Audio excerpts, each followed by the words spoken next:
আলহামদুলিল্লাহি ওয়া কাফা ওয়া সালামুন আলা ইবাদিল্লাযিনা ইসতাফা আম্মা বাদ। আমার এই কথা বুঝে আসে না যে আমি আজকে জুম্মার নামাজ পড়াতে গেছি।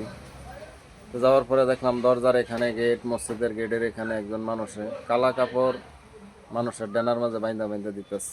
তা আমি গেলাম, আমারও বাইন্দা দিল। সবাইকে বানতেছে, এখন কি করব? তো নিজের ডানা তো বানবো। আচ্ছা, যাই হোক, মসজিদের ভেতরে ঢুকলাম। ইমাম সাহেব বয়ান করতেছে যে ওয়াক বিল পাস হয়েছে, বিভিন্ন ধরনের বয়ান উনি করতেছে, তো শুনলাম। তো বয়ান শোনার পরে সুন্নত পড়লাম, ফরজও পড়লাম, বাইরে বার হয়ে আসলাম। কালা কাপড়টা খুইলে দেখি মেনছে ফালাইয়া দিতেছে। তা আমার এটা বুঝে আসলো না যে আসলে এই কালা কাপড়টা যে বাইন্দা দিল, এটা বান্ধা অবস্থাত নামাজ পড়লাম, মসজিদ থেকে বাইরে হয়ে খুইলা ফালাইয়া দিলাম, তার মানে কি? তার মানে এটাই কি মুসলমানের লেগে সংশোধন নাকি? যে হয়ে গেল গা মুসলমানের কর্তব্য? এতটুকু কি মুসলমানের কর্তব্য? এই ওয়াকফ বিল যে পাশ হয়েছে, যে মুসলমানের এতটুকু কি কর্তব্য নাকি? আসলে এটা আমার অল্প কিছুই বুঝে আসলো না।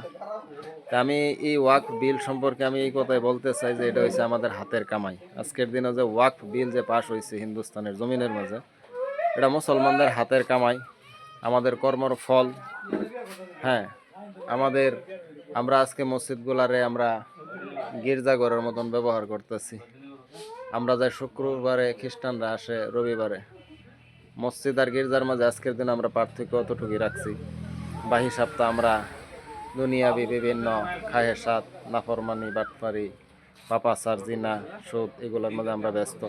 কিন্তু শুক্রবার আসলে আমরা মুসলমান হয়ে যাই, শুক্রবার আসলে আমরা ইমানদার হয়ে যাই, মুমিন হয়ে যাই। যা আসলে কি এতটুকু কি যথেষ্ট ইসলামের জন্য? আপনার আমার পরকালের জীবনও, পরকালের জিন্দিগিত কামিয়াব হওয়ার জন্য এতটুকু কি যথেষ্ট যে শুধু শুক্রবারে আমি ইমানদার সাজলেই হয়ে যাব? শুধু শুক্রবারে আমি মুসলমান সাজলে হয়ে যাব, নাকি মৌত পর্যন্ত? আসলে আমাদের ঠিক হওয়া দরকার, আমাদের পরিবর্তন হওয়া দরকার। আমাদের ঘর বাড়ি সহ আমরা সবাই বদলা যাইতে হইব। আমরা যে হালতের মাঝে আছি সম্পূর্ণ আমরা পাল্টা যেতে হইব ধর্মের দিকে। আমরা আজকে দুনিয়ার দিকে, বিভিন্ন ধর্মের দিকে আমাদের ছেলে ফেলেগুলি ঝুঁকে আছে। আমরা সবাইকে নিয়ে পরিপূর্ণ ইসলামের দিকে আমরা কী হইতে হইব? রুখ, আমাদের রুখটা পরিপূর্ণ ইসলামের দিকে করতে হইব। তাহলে গিয়া যদি হিন্দুস্তানের মুসলমানের উপর শান্তি এভাবেই